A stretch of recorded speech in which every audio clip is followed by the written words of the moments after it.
Professor Tilley, she did a degree of environmental engineering at the University of British Columbia in Vancouver. And she first came to Eawag as an intern in the engineering department. And later she worked as a project officer at Sandek, and she did that for almost 10 years. And during that time, or after that time, she joined as a PhD student at the Development Economics Department at ETH. And she did a thesis where she conducted a large-scale randomized controlled trial in South Africa, where she wanted to assess the feasibility of cash incentives for toilet use. Then following that, Professor Tilley was a senior lecturer in the Department of Environmental Health at the University of Malawi, the Polytechnic of Blantyre. She worked there until 2020 for about 5 years. And very recently, she has been appointed as an associate professor in the Department of Mechanical and Process Engineering at the ETH of Zürich. She's also an honorary research fellow at the Sarchi Chair in Waste and Climate Change at the University of KwaZulu-Natal in Durban, South Africa. As an engineer and an economist, Professor Tilley is very interested in technological, social, and financial drivers for sustainable urban services in low-income settings.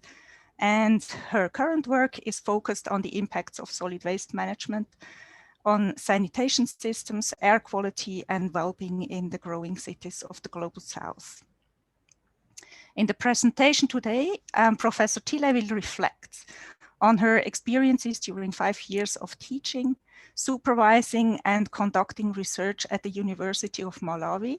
And she will reflect on the importance of education for sustainable development. I would like to welcome her very much to this presentation, and I would like to hand over the floor to you, Tilley. No, just let me also share some remarks on housekeeping rules. You are welcome to turn off the video during the talk. It would be nice if you turn it on again during the question and answer sessions. Please keep her questions for after the presentation. If you have a problem in remembering your questions, you can also put them in the chat, but we will address them after the talk. Also, after talk, if you want to raise your question, you can also do that verbally. You can raise the blue hand. Yeah, and we will address it and help the management of the questions. So floor goes to you, Liz. Thank you so much. It's so good to be back physically in Zurich and also on Zoom with 66 people. It feels great. So I'm just really excited to be back. And as Regula mentioned, I'll be working at ETH. So I'm hoping we can meet in person soon and collaborate much more in the future. So today I'm going to be talking about the role of education in WASH, specifically in Africa. I don't want to give you an overview of the presentation, but I do just want to maybe warn you. I'm going to give you a lot of inspiration at the beginning, and then it's going to get a little dark, but I'm going to reinvigorate you at the end. So don't worry if you're feeling a bit down, I will bring back the hope by the end. Oops, let's see, how do we go forward here? Oh, of course. There we go. So Malawi is a small landlocked country in Southern Africa. Its capital city is Lilongwe, which is in the center, but I was in Blantyre, which is down in the south.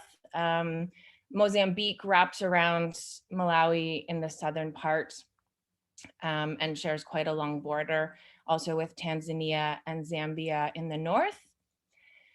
And if you look at this list of countries with the lowest GDP in the world, Malawi in 2020 was the third poorest with about $400 per person per year. It's a pretty sad state of affairs when you're doing worse than Afghanistan, than Yemen. Most of these countries are at war or have recently come out of war. Malawi hasn't since the Second World War.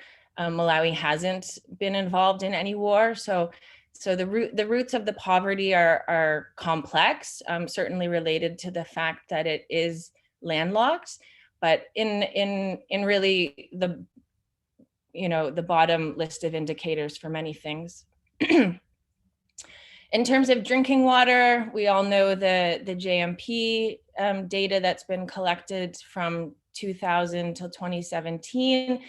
Most of the water that is available to people in Malawi is what we would call basic. So it is water from an improved source that is accessible within 30 minutes, including walking and waiting time.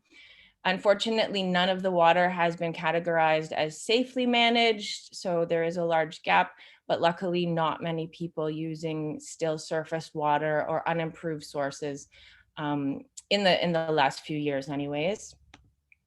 Sanitation is a little worse. Most people are using what we call unimproved sanitation.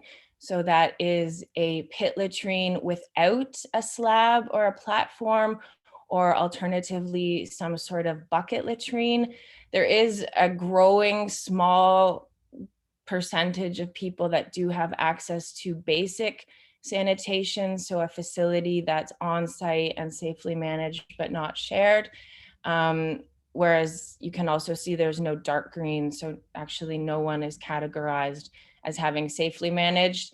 And that's really a function of the fact that there's no treatment. So in my house, for example, I was connected to the sewer system, but that wastewater wasn't safely treated, which is why it's still at 0. So that's a little bit of the background on Malawi. And the vision for my work and for going there for 5 years was to engage at the university level. I had a 5-year permanent contract with the University of Malawi, which is the oldest and, dare I say, most prestigious university in the country. The goal was really to develop and train WASH practitioners throughout the country and primarily at the university, but this was done through undergraduate teaching, graduate supervision, and practitioner outreach. So to the people working in NGOs. And the vision was really to make use of the MOOCs, the massive open online courses that Sondag had developed that covered a range of water sanitation, fecal sludge, and solid waste management. And then also within the university to build up a research group that focused on sanitation, on-site sanitation and fecal sludge capacity within that group. And then certainly to strengthen the network between Eawag researchers and researchers at the university, but also with universities and researchers globally. And that was really the vision going into it. And I'm going to show you some of the really successful things that happened during this time. So this is one of my classrooms. This was probably one of the biggest classrooms. This was, I mean, the projector didn't work, but it's a fairly good facility. We would have large lectures in here, also write exams, things like that. So over the course of my time, I taught 3 different courses. The first was drinking water treatment. This was a 3rd-year course offered for 1 semester, covered the basics, basic drinking water treatment, storage, also household water treatment and safe storage. This is my whiteboard from a class looking at basic reactor design. We covered Stokes' law and did things like that.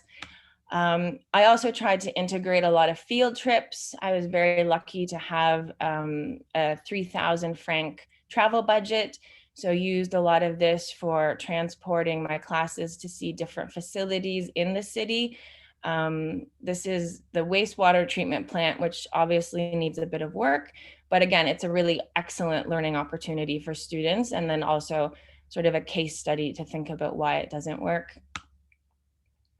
The second class I taught was solid waste management. This was a 4th-year one semester course. We covered everything from, composting, aerobic treatment, biogas reactors, but also logistics and collection and finance and all of the sort of associated management issues around solid waste management. Like I mentioned earlier, Sondek produced the solid waste management MOOC, and this was a really useful tool for me. So I had all of the lectures on a flash disk, so I could distribute these to the class. Everyone could watch them at home, and then we could discuss in class and do the case studies and assignments. Of course, it was extremely exciting for the class when the main lecturer, this is Imanol Zabaleta, actually came and visited. He was treated like a rock star. I think it was just such an exciting event for the students, but also for Imanol to see, how well received the MOOCs and the material were and how practical they were for everyone who was in the course. Again, lots of field trips. The students who attend university are largely sort of upper middle class students, and like anywhere, they have not been to the local landfill. I think there's a lot of researchers from other countries that know a lot more about some of the landfills in other countries. So it was always nice to get them out and make sure everyone had their rubber boots to walk through the dump site and do some studies on that. And then I also taught a 4th year, 2-semester bachelor thesis or research project course. And this was sort of divided in 2 halves between the research methods, where we really dug into good data collection, research tool design, analysis statistics, and then the students collected their data, did a formal presentation, and wrote up their thesis. So I was the coordinator for that. We usually had about 50 to 60 students in that class.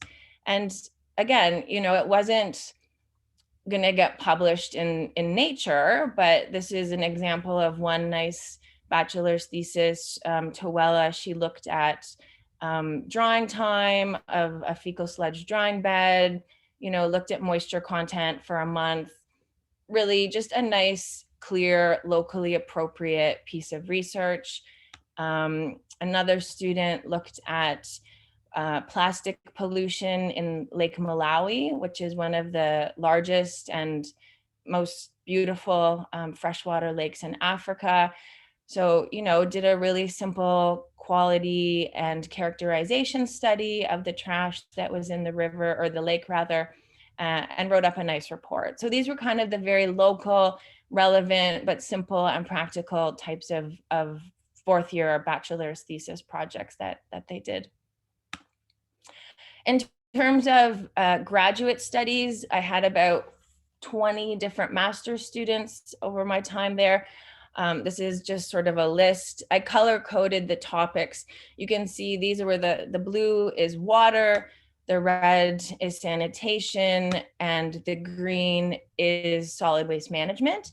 And I kind of noticed this after a couple years, that a lot of the students were leaning towards solid waste management. And I'm not sure if it's because of the MOOC or because I was teaching solid waste management, but I think also it was because this sort of data is a lot cheaper and easier to collect. So rather than paying for, compact dry plates or reagents or things that you would need to do laboratory work, solid waste studies, you can sort of use a scale or volumetric measurements and some qualitative studies or questionnaires, things like that. So it was a nice breakup, though, of different topics that were all generally related to WASH. This is Devi Manjaya, one of my master's students that I actually co-supervised with Sarah Marks. This was a great example of collaboration. Sarah was able to contribute, I think, about 1,000 francs to this study. And actually, we could buy the compact dry plates and the necessary sampling equipment. And he ended up publishing a really nice study on water quality in informally vended water sachets. So these are just like little plastic bags that are filled with water and sold at the roadside. On the left, you see Frank. Frank is my PhD student. He's still ongoing. He got a scholarship from Cranfield University to fully fund his PhD research, which looks at phosphorus from recycled excreta. And then Hank on the right also did his master's, but more of an economic study on willingness to pay for solid waste, and also produced a really nice paper. When I wasn't busy with that, we also did research. And this is a photo from some work we did with Duke University and North Carolina State. You know, we had these visitors come down and they tested some pit emptying equipment. It was a great opportunity to involve students and have them be involved with some data collection. Of course, we had a lot of visitors from Sondek. You see Christoph here with the head of the environmental health department at the city council. Of course, Linda Strand came and gave a lecture on fecal sludge management. And Jurgita, who was a former PhD in Hansi's group, came. She actually gave or facilitated a 2 or 3 day workshop on behavior change using the RANUS tool. This was not for my students. These were actually practitioners working in the field. So we invited different NGOs from around the country, WaterAid, things like that, to come and learn the tool and then hopefully apply it in their research when they're designing interventions. And this is a photo of Wema. She actually took on a research project that was funded by Sondek. It was a 2-year study about sanitation planning. And this was very much based on community participation and trying to do a integrated participatory approach to WASH planning. And one great thing about this, not only did she do an excellent job and she had an EPP fellowship at Eawag, but she also recently graduated from Oxford. She had a fully funded scholarship to do her master's in public health there. So that was just, you know, an incredible outcome after her research, her publications, her fellowships, and just really leading into what's going to be a very successful career next, I think. So success, right? 5 years, so many wonderful outputs, really, really happy with a lot of the impact and outcomes and connections and networks that we succeeded in achieving. However, and this is where we need to sort of reflect critically, you know, is it sustainable? And I'm certainly very proud of what I did. And I think, you know, Eawag should be very proud of their vision in initiating this project. But certainly there's not a long lineup of people that are trying to go and work at universities for 5 years. And even if there were, they certainly wouldn't have the funding available to do so. So, and this is really where I get to the thesis of my talk. And that's, I think if we want to genuinely address the SDGs, particularly, you know, SDG 6, water and sanitation, and more broadly, the other ones that are related to the work that we do. I mean, this is what Eawag is designed to do, right? We address these SDGs. We need to really start thinking, how can we influence education and what is the role of education in helping to develop and address the capacity to actually treat these SDGs nationally and from within, from African institutions. You see on the left here, this is the gross enrollment rate by percentage from 1970 to 2008 of tertiary or higher education. you know, 70% enrollment in North America and Western Europe. That is amazing, especially because it came up from 30% in the 70s, right? But we look at sub-Saharan Africa and we're still only at 6%, which is, I mean, I don't have to say it, it's not good, right? I put a red arrow here just in case you couldn't see it clearly or you didn't believe your eyes. Tertiary enrollment, this is for women in Malawi, but it's down around 0.5%. 0.5%, you know, we're not even getting 1% of the Malawian population enrolled in higher education. And this is just enrollment, right? This isn't even graduation. So certainly males are a little bit higher, but it is an absolute travesty. And it's absolutely one of the reasons why the SDGs, I believe, in these countries cannot be addressed within the time frame that we've allocated. And this is something that we need to consider seriously. So if you know Paul Farmer's name, you probably know him either from his many books. He's a medic, a physician from the US. He was very much involved in the Ebola outbreak in West Africa.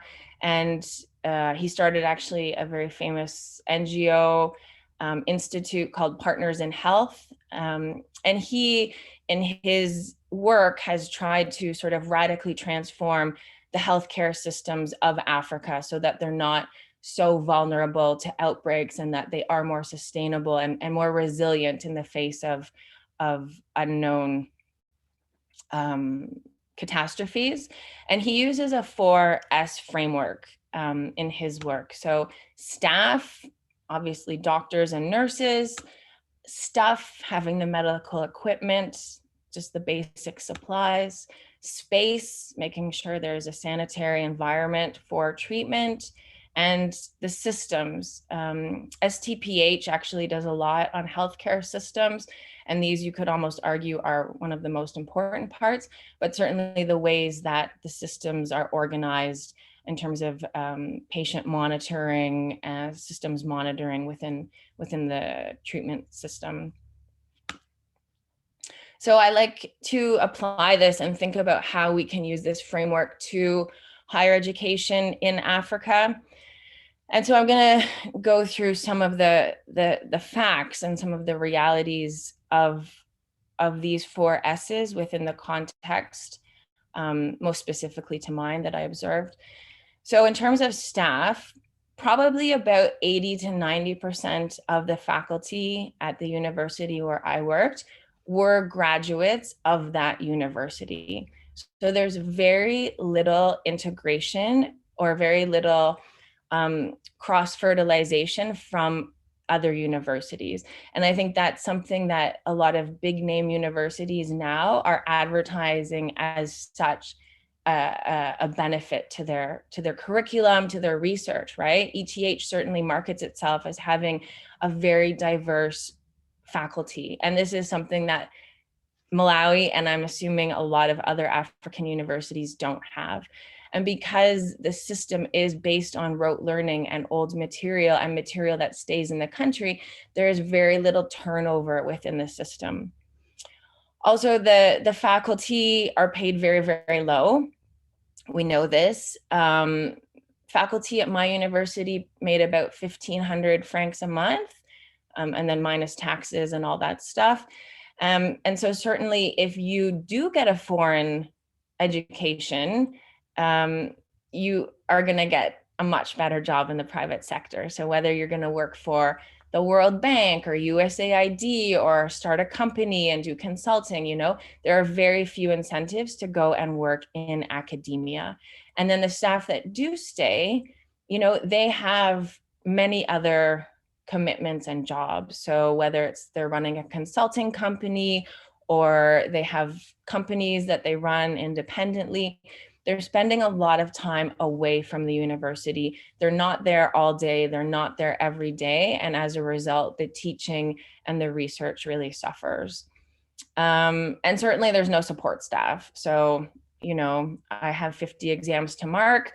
mark them myself, right? So there's also a perverse incentive in there to make sure that the marking is kept to a minimum, the assignments are kept to a minimum, because there's no one there to help or to make that job easier. I spent a lot of time teaching Excel. I mentioned this earlier. I absolutely could not accept that my fourth year students would graduate without being able to use Excel. And it took me a couple years to realize, but part of the reason I was teaching it to them is because there was no one who was really conversant in Excel. So they hadn't been given assignments in Excel. They hadn't been forced to use Excel because a lot of the faculty and staff also didn't know how to use it. So this was my teaching using the $ on Excel. In terms of stuff, we had no stuff. I had a very generous 8,000 franc budget to spend on stuff. So, we didn't have internet or printing or paper or whiteboard markers or any of those things that you would expect a university to have.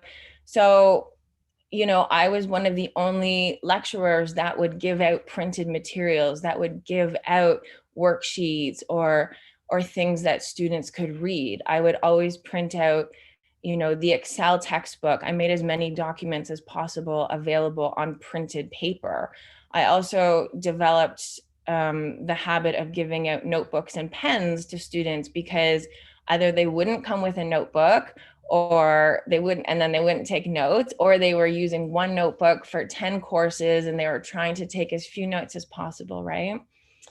There did somehow always seem to be budgets for new renovations of the higher ranking management's offices. So this is a little bit of a paradox. There did seem to be some money for things, but not for others. And certainly the labs were just very, very poorly equipped. All the chemicals were expired.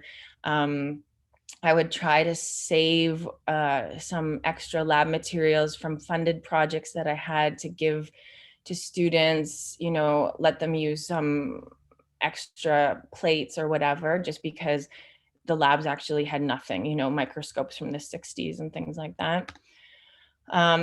Certainly the library had very few resources. Macroeconomics from 1981 has probably changed a wee bit.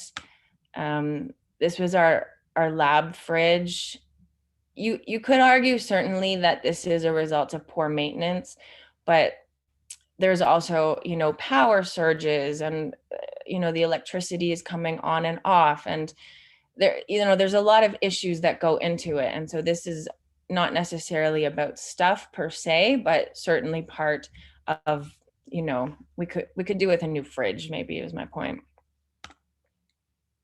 In terms of space, the university was actually a gift from the American government in 1964 as a celebration of their independence, Malawian independence in 64. So originally it was a beautiful school for 500. It's now over 4,000 students. It's very, very small. There's not enough classrooms. Students have to stand or sit on the floor. There's no computer labs or terminals where students can work. It's just very, very tight. And unfortunately, those spaces are very easily vandalized because the locks are broken and there's no keys. The things get broken and vandalized even more. There's no security at night. It's a really open space that isn't taken care of because it can't be taken care of. And I think, unfortunately, it's just a bit sad of a place. I think we're so lucky to get to wake up every day and go into a beautiful office, and there's always flowers at the desk, and everything is beautiful and white and clean, and it makes you feel like you want to go there. And when you have to go somewhere that is small and dark and broken and dirty and old, it just doesn't inspire greatness. This is the girls' bathroom. You know, yeah, it works. There's water in the taps most days. It's not the worst, but I think it's also difficult to go out and really try and promote safe and hygienic water and sanitation when you're also not really getting safe and hygienic water and sanitation in the university. Certainly it's not a priority, but again, is it something that's inspiring greatness? Probably not. And this is a photo of my office. I had a lovely tiled floor, but unfortunately during the rainy season, I also had a lot of leaks. And you can see on the right-hand side there, the two big buckets filled with water. And you know, how many days I just laid in bed thinking, how bad is it going to be in my office today? You know, I don't want to go to work because I don't want to have to clean the floor and find all my papers wet, you know?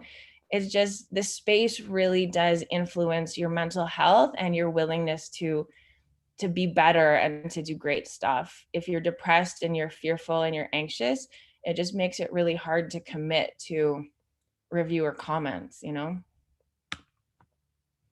And finally, the systems, again, probably the most important part and yet probably the hardest to fund. I can't think of any funding agency, current or in the past, that I could go to and say, you know, we need to think of a way to improve the key system for the doors at the university, right? A lot of the systems are undocumented, they're ad hoc, they're subjective, they're certainly prone to corruption, or they just don't exist. Some of you may have complained about Eawag finance before, and I hope you never do again, because this was our finance department. And, you know, it wasn't efficient. It wasn't good. I would waste many, many, many hours trying to find what I need. I had to lie in some cases to donors or collaborators and assure them that we had the financial ability to make sure that we could report properly, you know, and we couldn't. It was a lie. But who's going to go and clean that up? Nobody that I know. This is how we communicate with students. It's also how we communicate with lecturers. So this is the course calendar, or sorry, not the course calendar, the timetable. So when the timetable was announced, it got printed out and put up on these glass windows. I think what's funniest about this photo is that the young woman on the right has a cell phone in her hand, but we did not have the systems to send an SMS to students. We didn't have a web interface. We didn't have a way to communicate with students or faculty, myself included, to tell them what their courses were and when they were happening, other than printing out sheets of paper, right? And also I would say when the university opened each year, and it was always a surprise when it opened, we would put an ad in the newspaper. So, okay, the Polytechnic's opening in 2 weeks, great. But if you didn't have access to a newspaper or no one told you about it, you know, you'd be waiting around hoping that you would get this information. But realistically, I would spend the first 3 weeks of my lectures just trying to reintegrate every single new student that showed up. So again, we're just wasting so much time and losing so much learning time because we couldn't effectively communicate and there were no systems. So now that you're all totally depressed, let's think about how to make it better. I think I hopefully have convinced you that if we are going to address these SDGs, we need to think seriously about how we invest in and deliver quality education in Africa. Obviously, this is going to require engaging with a lot of different sectors, and nobody is good at this, you know. We need to, though, as a WASH community or as researchers, I'm not even sure who has to do this, but we need to think about how do we better engage with the IT people, the finance people, the accountants, the administrators, and try and get them to work on these problems, right? There's bigger systemic issues around labor and labor laws, payments, taxes, how easy it is to hire or fire people. All of these things are barriers to quality education. Excuse me. And then similarly, how can we get good, sustainable capital investments? You know, thinking about tax reform. It's not that there's no money in the country, it's that it's not spent on priority projects related to capital investment or maintenance or operation. And certainly taxes is a huge issue. And so if all of these things feel overwhelming, they're overwhelming to me. But I think what I want to talk about next in my last few minutes here is the things that we can do, that you can do as a researcher, as someone who wants to address the sustainable development goals from a bottom-up education-based perspective. So the first thing, you can make notes, I can send these to you later.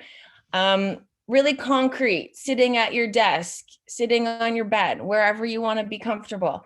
Volunteer to be an external examiner for a master's or a PhD or an exam. We would spend about $400 per external reviewer. So that's a lot of money for the department. It's also not always very good feedback. One of my master's students got or had a percentage difference of 40%. So one reviewer gave 50, one reviewer gave 90. It happened to be the student that went on to publish a really excellent paper. So I'll let you guess which one was closer to the truth. And I think, you know, this is also a great exercise you can give to your graduate students. It's a good practical experience to read other people's work. And I think for you, the benefit is that you can potentially identify a really great student, your next grad student that you might not have otherwise met. If you are reviewing papers, and I'm assuming most of you are, you've come across some terrible papers, and it's a clear reject. And I'm not asking you to change your mind on that. What I am asking you to do, or suggesting maybe, is that if you give more and better feedback, that will go to the person whose paper is rejected. And I think a lot of time, first-time authors, especially from Africa, have written the paper with no help, maybe with a supervisor that only has a couple of papers under their belt. So even if you can just write up a page of feedback, it's going to go such a long way in helping them with maybe their next paper or with their design of something else, right? And this one is really probably the easiest. Cite African authors. Look for new journals, cite African authors, and make sure that you're assigning and referencing and reading a diversity of papers. I'm not asking you to just randomly, you know, throw some in because you need it or because I'm asking you to, but there is a whole bunch of literature out there that is not getting cited as much as it probably should be. And I think, as we all know, a few references or a few citations on a paper can go a really, really long way. And certainly for a young African academic, it could be the difference, you know, between getting a scholarship and not. So I would encourage you to try and do that. African Journals Online is a really excellent resource. What do they host? 526 journals. Many of them are excellent. Let's say some of them are excellent, many of them are good, and there's a few not great ones, but there are a lot of options out there. When I was in Malawi, I edited for the Malawi Medical Journal. It was supported by Elsevier. They have a lot of really, really relevant water-related work. It's not just purely medical. You'll find the medical link in there. Impact factor 1.123, not amazing, but also not the worst, right? Consider it. And if you are actually going somewhere and you want to do something, add an extra day to your trip, add an extra week to your trip, teach a day course, teach a night course, stay on for a weekend, anything from doing interview skills, practicing with graduate students on how they should apply, doing a one-day intensive GIS or STATA or SPS or in vivo course, right? All of these things can go on a CV and it helps them stand out from the crowd. It really, really makes a big difference. And again, you're going to get to meet a lot of people that you might not have otherwise met. And certainly, whenever possible, see if you can bring senior lecturers or senior faculty to work in a different environment. Obviously, we have the EPP fellowship, which has just produced incredible researchers. If you're faculty at ETH, we also have the faculty exchange grants, which allow you to bring a partner researcher to Switzerland for 3 months. And obviously in proposals, just always include budgets for conferences and visits and whatever other ways you think you can help expose people to more opportunities and research exposure. And finally, everyone goes to Harvard on their sabbatical. Like, think of somewhere new. Go to Zambia, go to DRC, don't just go to UBC because it has nice mountains and water. 3 months at an African university could potentially have a massive long-lasting impact. And again, is it sustainable over the long term? No, but if you want to actually think about small little things that you can do that are going to help, I think these are all potential ways of making small changes. So I'm going to leave you here. This is the photo of Mount Mulanje. It is 3,004 meters high. There are 13 peaks and many huts that you can stay in. So if you are interested in going there, I highly recommend it. And I guess that's it. Thank you.